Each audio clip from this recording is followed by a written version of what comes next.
पृथ्वी पर नाग आखिर आए कहां से? साइंस में चलने वाली स्टोरी ऑफ इवोल्यूशन के बारे में आप जानते हो, लेकिन क्या आप ये जानते हो कि आपके और हमारे धर्म, हिंदू धर्म में इन नागों की उत्पत्ति के बारे में क्या जानकारी है?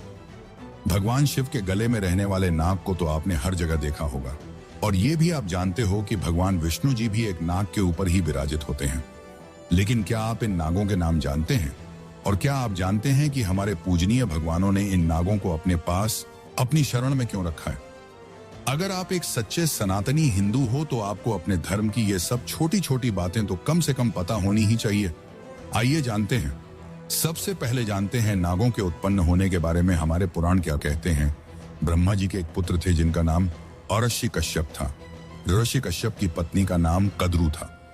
माता कद्रू ने ऋषि कश्यप से 1000 विषैले पुत्र मांगे थे।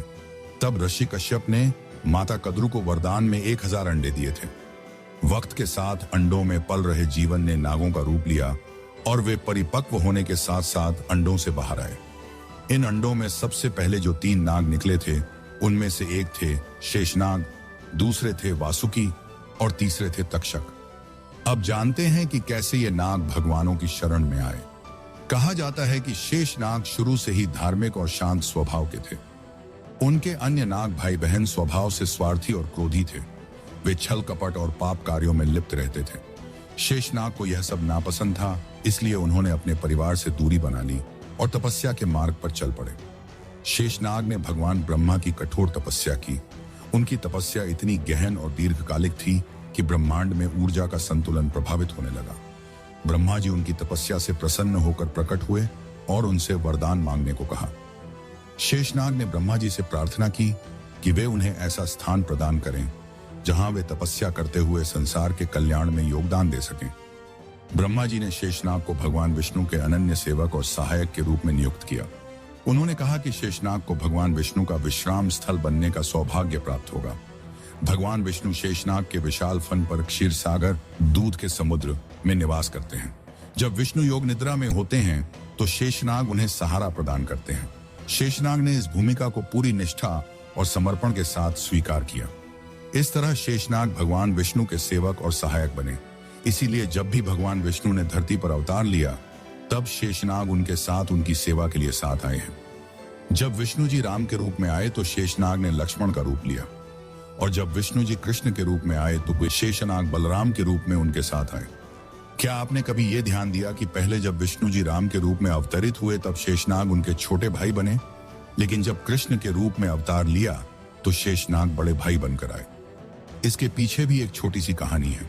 भगवान विष्णु अपने राम अवतार की लीलाओं के बाद जब शेषनाग के साथ वापस वैकुंठ धाम पहुंचे तो शेषनाग उनसे शिकायत करने लगे कि भगवान, आपने तो मुझे बोलने का मौका ही नहीं दिया, हमेशा बड़े भाई का रौब दिखाया। अतः मेरी इच्छा है कि अब की बार जब आप धरती पर अवतरित हो तब मैं आपका बड़ा भाई बनकर आपके साथ चलूं। भगवान विष्णु ने मुस्कुराकर शेषनाग की बात मान ली और कृष्ण अवतार के समय वे शेषनाग यानी बलराम के छोटे भाई बने। हालांकि ये बात अलग है कि बोलने का मौका तो हमारे कान्हा ने उन्हें इस बार भी नहीं दिया। शेषनाग के बारे में एक बात और बता दूं कि इनके शेषनाग नाम होने की क्या वजह है। आप ये तो जानते हैं कि 4 युगों यानी सतयुग, त्रेता युग, द्वापर युग और अभी जो चल रहा है वो कलयुग के बाद भगवान शिव इस सृष्टि का विनाश कर देंगे और फिर से इस धरती पर सतयुग का आगमन होगा।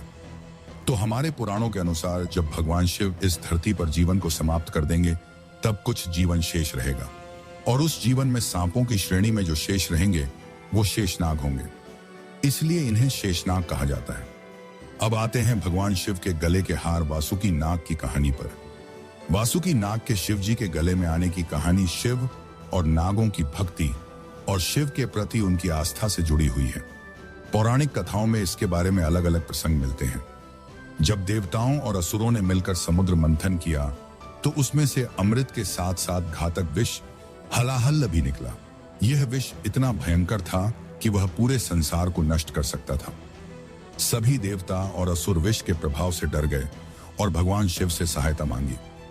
शिव ने संसार को बचाने के लिए उस विष को पी लिया और उसे अपने गले में रोक लिया, जिससे उनका गला नीला पड़ गया और वे नीलकंठ कहलाए। वासुकी नाग, जो समुद्र मंथन के समय मंदराचल पर्वत को घुमाने के लिए रस्सी के रूप में उपयोग किया गया था, इस घटना से प्रभावित होकर शिव के परम भक्त बन गए। अपनी भक्ति और सेवा के प्रतीक स्वरूप वासुकी ने शिव से प्रार्थना की कि वे उन्हें अपने गले का अलंकार बनने का अवसर दें। शिव ने उनकी भक्ति स्वीकार की और उन्हें अपने गले में धारण कर लिया। एक अन्य कथा के अनुसार वासुकी नाग भगवान शिव के परम भक्त थे। उन्होंने कठोर तपस्या की और शिव को प्रसन्न किया। वासुकी ने अपनी भक्ति का प्रमाण देते हुए शिवजी से कहा कि वे उनकी सेवा में हमेशा रहना चाहते हैं। वासुकी ने शिव से प्रार्थना की कि उन्हें ऐसा स्थान मिले जहां वे सदैव उनके करीब रह सकें। शिव ने उनकी भक्ति को स्वीकार करते हुए उन्हें अपने गले का हार बना लिया।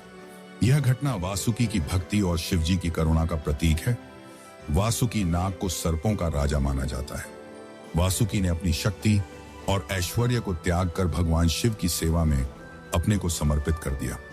उनके इस त्याग और समर्पण के कारण शिव ने उन्हें अपने गले का आभूषण बना लिया, जो यह दर्शाता है कि सच्ची भक्ति से ईश्वर को पाया जा सकता है।